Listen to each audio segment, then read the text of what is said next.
Salut tout le monde, je vous retrouve aujourd'hui pour une nouvelle vidéo qui sera d'avance, je vous le dis, à mon avis très longue et un petit peu déstructurée puisque j'ai pas vraiment fait de plan. J'ai juste eu un petit moment de libre et je me suis dit voilà, je vais faire cette vidéo que j'ai envie de faire depuis quelques temps. Je vais vous parler de comment j'en suis arrivée au développement personnel et particulièrement vers le minimalisme. Alors, avant toute chose, disclaimer, je ne suis pas du tout encore une pro du minimalisme, j'ai encore beaucoup de choses à trier. Je suis justement dans le cheminement en fait vers un mode de vie un peu plus minimaliste. Après, à chacun sa définition en fait exacte du minimaliste, mais pourquoi en fait j'en viens à vous parler de ça, comment je suis tombée dedans, voilà, je voulais faire une vidéo pour vous expliquer un peu mon cheminement. Et ce sera de temps à autre des vidéos que j'aurai envie de vous partager, donc j'espère que vous serez encore là pour suivre ça. Je sais que ça n'intéresse pas tout le monde, mais ma foi, si vous êtes abonné à ma chaîne, il y aura toujours du contenu livresque, du contenu colo, parce que c'est des choses que j'abandonne pas, parce que j'aime beaucoup ça. Voilà, il y aura peut-être du diamond painting, même si j'en fais un peu moins en ce moment. Mais voilà, sélectionnez les vidéos que vous avez envie de regarder. Vous n'êtes absolument pas obligé de regarder tout parce que vous êtes abonné. Vous n'êtes même pas obligé d'être abonné d'ailleurs, mais ça me fait très plaisir. Alors, comment je suis tombée dans le minimalisme? Je vous avoue que de base, je savais même pas, j'avais jamais entendu parler de ce mouvement, entre guillemets, on peut dire un peu mouvement, ouais. En fait, il m'est arrivé des petits soucis financiers. Concrètement, je suis pas là pour me plaindre, c'est juste pour vous citer un peu les faits. Il y a des choses qui sont réglées à l'heure d'aujourd'hui.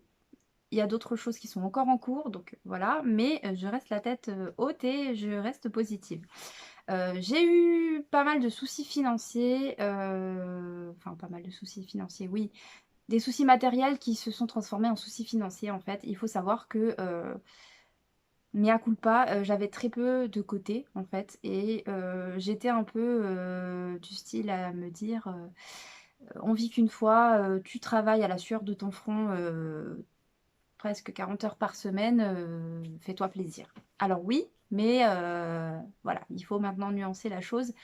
On peut faire les 2, se prévoir un coussin, en cas d'imprévu et profiter, mais dans une un peu moindre mesure. C'est très français ce que je viens de dire. Bref, du coup, voilà, j'ai eu des soucis financiers, c'est-à-dire que ma voiture est tombée en panne 2 fois. Je vous passe les détails parce que c'est une histoire, voilà. Ce souci vient d'être réglé. J'ai eu un dégât des eaux qui est toujours en cours. Ça fait depuis fin mars, donc ça fait mars, avril, mai, juin, ça va faire 4 mois que c'est un sinistre qui est en cours, qui est ouvert. Voilà, j'ai eu d'autres soucis, ma chaudière a changé, enfin voilà. Des choses, voilà, de la vie courante que plein de gens vivent tous les jours, sauf que moi, tout est arrivé en même temps, à la même période, et forcément sans un P7 de côté, et bah du coup on s'en sort pas. Donc du coup, voilà, il y a plein de choses qui se sont réglées, la chaudière a été changée, la voiture on en a racheté une, voilà, le dégât des eaux est toujours en cours, mais ça ne vient pas de notre appartement, donc la roue tourne. Finalement, ce sera pas à nous de prendre en charge les travaux, ce qui est une bonne nouvelle. Donc en fait, c'est nous les victimes du dégât des eaux et la, la fuite vient d'au-dessus. Bref, donc voilà, j'ai dû faire face à ces petits soucis, entre guillemets petits soucis. Et j'ai eu une sorte d'électrochoc. Je me suis dit, en fait, je sais pas, j'ai eu une prise de conscience vraiment. Je sais pas comment vous dire, comment comment je suis arrivée jusque-là. En fait, ça a été très long finalement. Je me suis dit, bah, le réflexe que j'ai eu, c'est que j'ai tapé sur YouTube parce que je passe énormément de temps sur YouTube. J'aime beaucoup regarder des vidéos bah, tout le temps en fait, écouter des podcasts, pardon. Et j'ai tapé comment économiser de l'argent pour essayer de revoir ma façon de consommer en fait. C'est un peu bête, vous me direz, mais en fait c'est comme ça que je suis tombée dans le minimalisme. Et donc du coup je suis tombée sur des chaînes YouTube hyper inspirantes telles que celle de Julien EK, euh, celle de Vivre avec moi de Vicky Payer qui a écrit ce livre, qui sont pleins d'astuces et de petits tips en fait qui vous font voir les choses d'une autre manière et qui vous montrent qu'en fait on peut tout à fait profiter de la vie et se faire plaisir sans pour autant tout dépenser dans des choses futiles et superflues. Et je sais pas si vous vous souvenez, mais moi j'ai été quelqu'un de vraiment acheteuse compulsive, hein, disons-le. Je lutte encore tous les jours contre cette nature, on va dire. Mais je vois un peu le bout du tunnel. Je pense que vous vous souvenez des unboxings Funko Pop que je faisais, des book hauls où j'avais 30-40 livres à vous présenter. Alors, j'ai toujours des book hauls, vous le savez, je viens d'en poster un. Par contre, j'achète de manière plus réfléchie mes livres. Et en général, quand je les achète, soit c'est d'occasion, la plupart du temps, soit je les trouve en boîte aux livres, soit ce sont des achats que j'ai laissé mûrir pendant plusieurs mois. J'ai regardé des avis sur internet et du coup j'ai attendu plusieurs mois avant de passer le cap de les acheter. Donc voilà pour ça. Et donc du coup de vidéo en vidéo, et bah du coup vous tombez dedans. Et comme économiser de l'argent va avec aussi arrêter de surconsommer, arrêter d'acheter impulsivement, paf, minimalisme. Et en fait, tout de vidéo en vidéo, en fait, je suis tombée là-dessus. Vous allez rire aussi peut-être, mais j'ai regardé je crois que c'était la première et la deuxième saison sur Netflix de Marie Kondo. Donc voilà, tout a commencé par voilà, des chaînes YouTube. Après, j'ai regardé Marie Kondo. Marie Kondo, j'ai pris ce qu'il y avait à prendre. Par contre, j'adhère pas à tout. Elle, c'est vraiment une spiritualité, vraiment, c'est limite... alors, le mot est fort, mais je dirais c'est limite une religion. Or, moi, je le prends un peu plus... voilà, je prends ce qui est utile à ma situation personnelle, à ce à quoi je suis réceptive, et je l'adapte à ma propre situation. Donc, mais voilà, j'ai beaucoup aimé ça. Et depuis, j'aime beaucoup regarder des vidéos sur le minimalisme, sur le dépenser moins, sur le consommer mieux, ce genre de choses. Ensuite, j'ai lu des livres sur le désencombrement, du coup, parce que je me suis sentie oppressée, en fait. Donc, du coup, comme j'avais des soucis, entre guillemets, des soucis financiers à régler, j'ai cherché, vu que mon salaire n'est pas extensible, j'ai cherché à trouver des moyens comment dire, d'apporter de l'argent en supplément dans mon foyer. Donc, bah, j'ai une deuxième activité VDI depuis plusieurs années maintenant.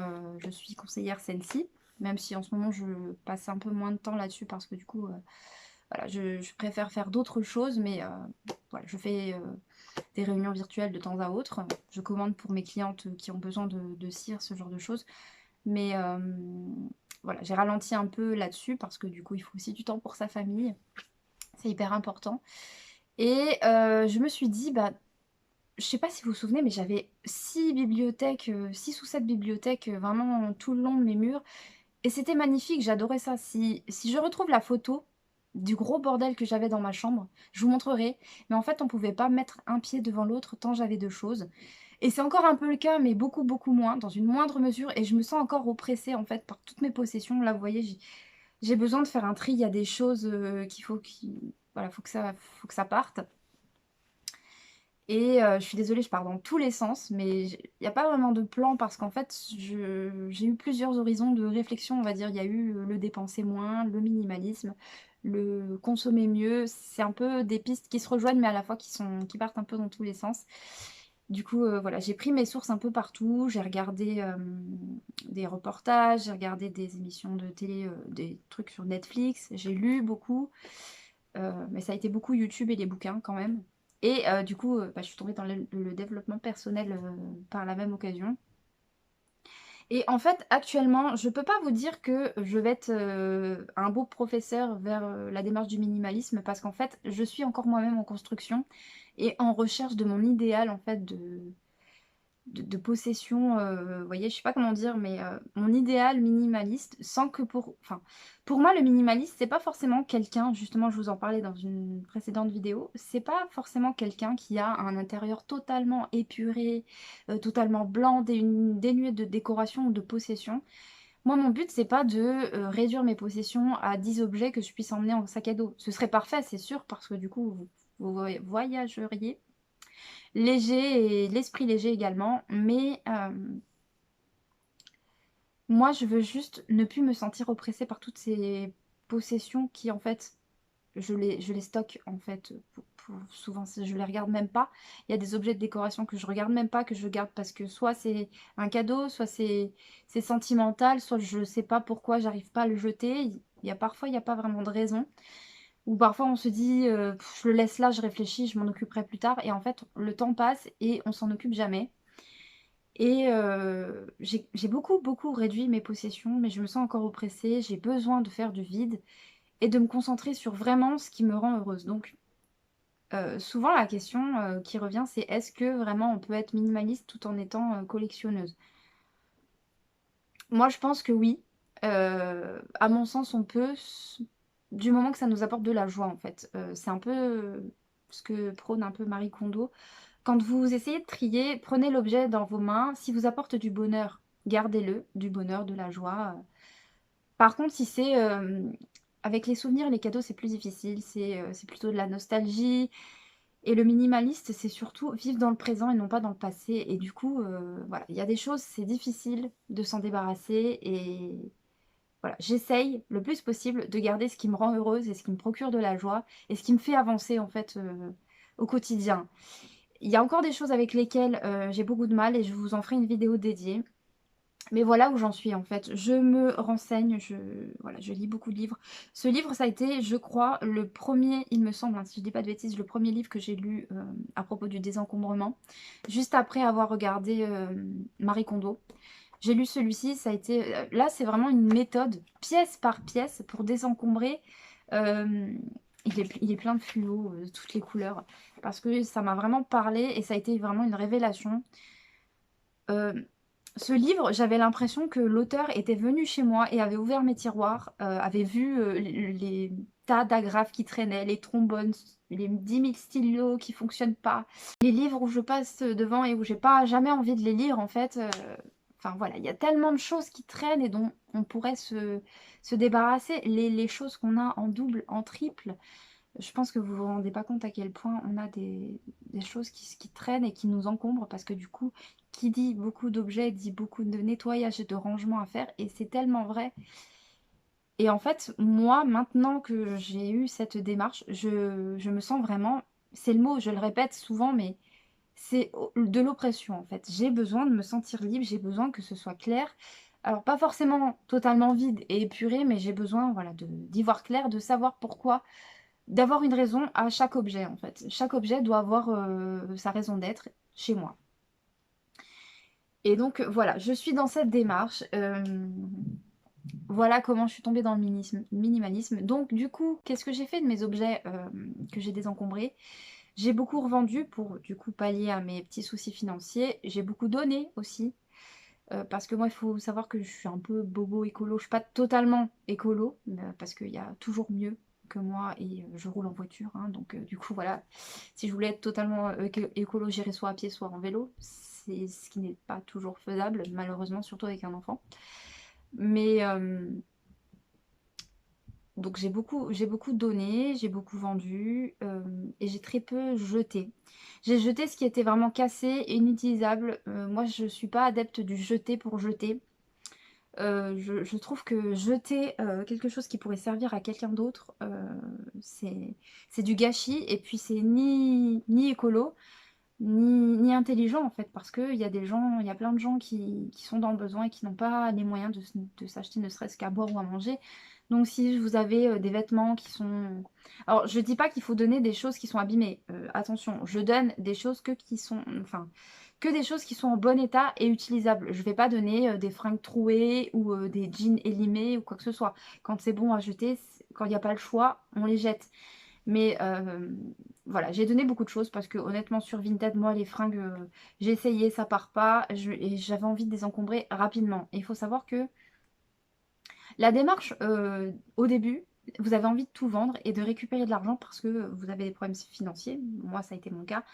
Mais en fait, vous vous rendrez vite compte que le fait de stocker en attendant d'être vendu, alors moi je suis multiplateforme, hein. J'ai Vinted, Rakuten, anciennement Price Minister. J'ai Momox aussi qui rachète des livres, vraiment à très bas prix. Parfois c'est 15 centimes, mais quand vous avez besoin de désencombrer pardon, et d'avoir de la place rapidement, c'est le top, je vous le conseille. Euh, Mais je sais plus ce que je disais, j'ai perdu le fil. Oui, ça vous prend en fait, ça vous prend du temps déjà de vendre, d'emballer. Ça vous prend de l'argent parce qu'en fait, il faut savoir que pour vendre, il faut avoir des emballages. Alors moi, au boulot, je recycle beaucoup de cartons de Bubule. Le scotch, par contre, je l'achète au moins cher chez Action pour ficeler les colis, enfin pour scotcher les colis. Mais du coup, ça vous coûte quand même de l'argent parce que si vous vendez un truc à 1 € sur Vinted et que vous rachetez par exemple un scotch à 1,50 €, bah, est-ce que ça vaut vraiment le coup de que ce soit vendu en fait? Donc personnellement, j'essaye de donner le maximum. Je vends ce qui a vraiment une valeur plus d'1 € en fait. J'essaye en tout cas de vendre ce qui vaut plus d'1 €. Sinon le reste, je m'embête plus. Heu, voilà, je désencombre et en fait, de plus en plus, au début, j'avais beaucoup de mal à désencombrer. Maintenant, je me pose de moins en moins de questions. Hem, je me dis: «Est-ce que cet objet me rend heureux? Est-ce qu'il me sert? Est-ce que je le sors souvent de mes placards ou est-ce que je le garde au cas où?» Le «au cas où», c'est le pire.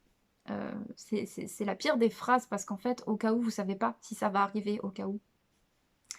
Donc j'ai un tiroir quand même, je l'avoue, un tiroir à objets utiles. Je mets tout dedans à la même place. C'est-à-dire, les choses comme, les aiguilles, à coudre, par exemple, vous avez besoin de recoudre un bouton ou un petit truc qui est déchiré, vous avez besoin de refaire, du fil, des boutons, ce genre de choses. Ça, bon, ça peut être utile, je le garde au cas où, vous voyez? J'ai encore du mal, mais je me dis: «Ça, par contre, parfois, j'en ai eu besoin et j'étais bien contente d'en avoir». Mais voilà, je suis en pleine construction. Alors, cette vidéo est totalement décousue et j'espère qu'elle ne sera pas totalement ennuyante pour vous. Mais j'ai décidé aussi d'arrêter, enfin d'essayer d'arrêter de faire en fonction des autres. Vous êtes, je crois, 1400 et quelques abonnés sur ma chaîne. J'ai déjà perdu, je pense, 200 abonnés à ne pas être irrégulière et aussi à parler de choses et d'autres et pas forcément que de bouquins. Et j'ai décidé de passer outre en fait. C'est pas facile, les j'aime pas par exemple, je sais qu'il y a toujours une ou 2 personnes qui mettent systématiquement j'aime pas dès qu'une vidéo sort, même dans les 5 minutes. J'ai décidé d'essayer de passer outre en fait. Je me suis dit: «On peut pas plaire à tout le monde», et c'est aussi dans le cheminement de la confiance en soi. On peut pas, pardon, plaire à tout le monde et du coup, il faut que je l'accepte. C'est difficile, mais il faut que je l'accepte et du coup, j'ai envie de parler de choses, qui moi me passionne en fait et le minimalisme est devenu et le désencombrement, est devenu une chose qui me passionne.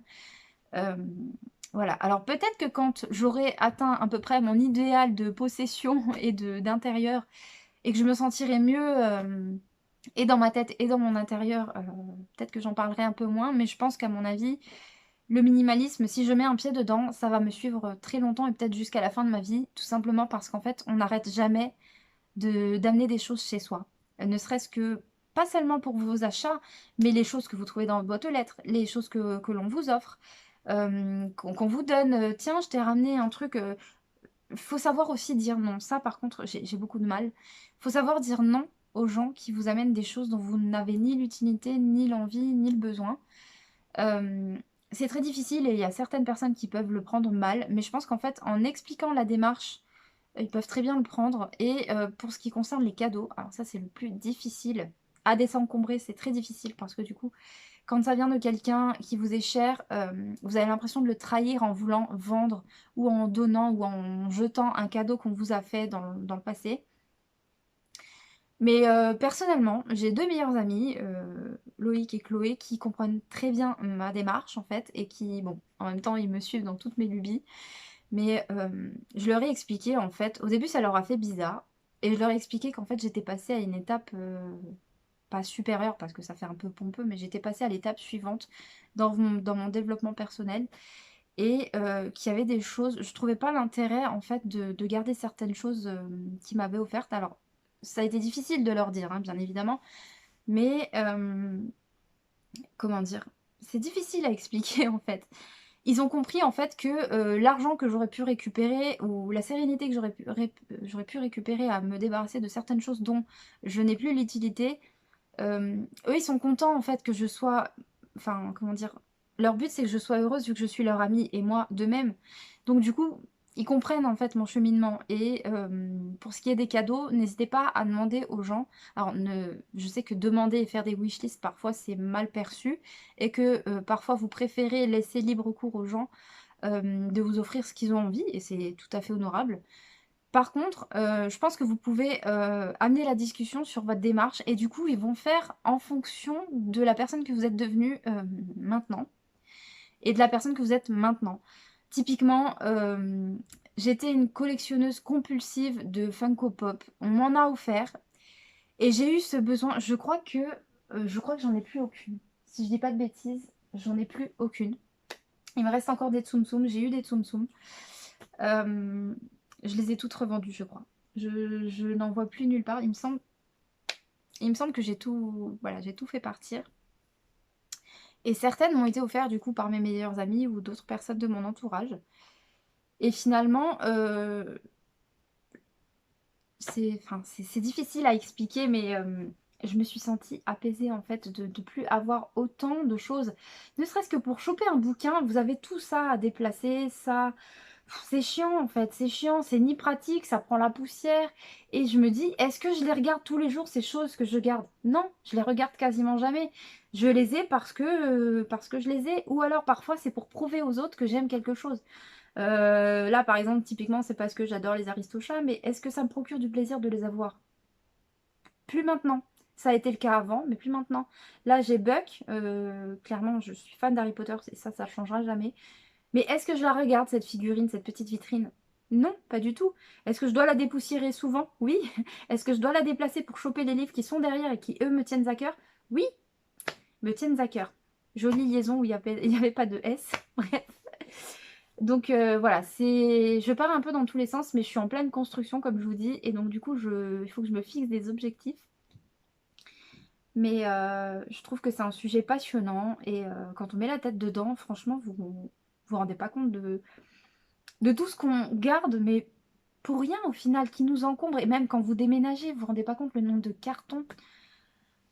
Voilà. Tout ça pour ça, je parle avec... sans prendre mon souffle, mais en fait c'est un sujet vraiment qui me passionne. Et j'espère que ça vous plaira quand même. Je suis pas sûre. Je suis pas sûre, mais bon, voilà. Euh, c'est ce à quoi moi j'aspire. J'aimerais... je pense que ça va être difficile d'atteindre son objectif. Ça prend du temps de trier. Il y a des choses que j'arrive pas à désencombrer. Je regarde là-bas parce qu'en fait, je regarde mes étagères qui sont pleines encore à craquer. Mais j'ai encore... en fait, j'ai trois bibliothèques sur les 6 ou 7 que j'avais avant. J'ai encore deux comme ça. Donc j'ai celle-ci et une en face de moi. Et en fait, j'ai déplacé... normalement, toutes mes bibliothèques sont là. J'ai déplacé parce que ici il y a un mur qui est touché par la fuite d'eau. Et comme on a fait venir un expert, il fallait que ce mur soit accessible. Donc du coup, c'est pour ça que l'arrière-plan est pas hyper joli ni hyper cadré, mais j'essaye de vous enlever un peu les cartons qui traînent là, voilà, de pas trop vous montrer le bordel qu'il y a derrière en coulisses. Du coup j'en ai deux comme ça et j'ai une petite colonne qui correspond à une demi comme ça en fait, qui me sert de table de nuit puisque j'ai dégagé ma table de nuit aussi parce que elle me prenait de la place. Et là franchement dans l'appartement qu'on a, si vous voulez, on a cumulé trop de meubles, tellement trop qu'en fait on passait plus. Et cette table de nuit, elle m'embêtait en fait dans le passage. Elle était vieille et abîmée et donc j'avais pas besoin d'une table de nuit, donc je l'ai virée, tout simplement. Autre chose que je voulais vous dire à propos du désencombrement, pardon, à propos du don, vous avez les boîtes aux livres pour les livres. Vous avez les friperies, ce genre de choses, ou même les containers pour les vêtements. Vous avez aussi une application qui est tip top et que moi j'utilise beaucoup, c'est Give, G-E-E-V. Donc c'est une application, alors moi je suis sous Android, donc je ne sais pas si elle est sur Apple, je suppose que oui. Mais vous postez des annonces en fait comme des ventes, mais sauf que c'est des objets à donner et les gens se déplacent chez vous et puis après vous avez un système de notation avec des bananes parce que Give c'est un petit singe avec des bananes et puis les bananes que vous récupérez en donnant aux gens, en fait, vous permettent de contacter quand un don autour de chez vous vous intéresse. Alors personnellement, je suis dans une démarche de désencombrement, donc je ne me sers pas des bananes que j'ai. Mais si un jour un livre qui sera sur ma wishlist me tente quoi et qu'il est dans les alentours, pourquoi pas, je me dis ça peut toujours servir, je m'en sers pas, mais c'est là, voilà. Et ça prend pas de l'espace dans ma vie, là, actuellement, en espace réel, donc à la limite, je m'en fiche. Mais voilà, ça, c'est une application que je vous conseille si vous voulez désencombrer au plus rapide. Voilà, je vais terminer cette vidéo qui est totalement décousue. Je sais pas si je vais la poster en fait, on va voir, peut-être que je ferai un autre plan et que j'essayerai de pas partir dans tous les sens, mais tant pis. C'est un peu comme ça dans ma tête en fait, je vous retranscris la manière dont je suis dans ma tête. Donc voilà.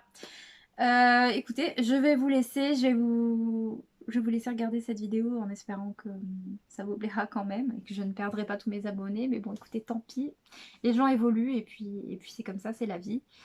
En tout cas, moi, je me sens beaucoup plus heureuse dans ma vie maintenant et je pense que je vais cesser, je ne vais pas cesser, pardon, justement, ne pas cesser d'évoluer dans ma démarche. Et je me sens mieux maintenant, en fait.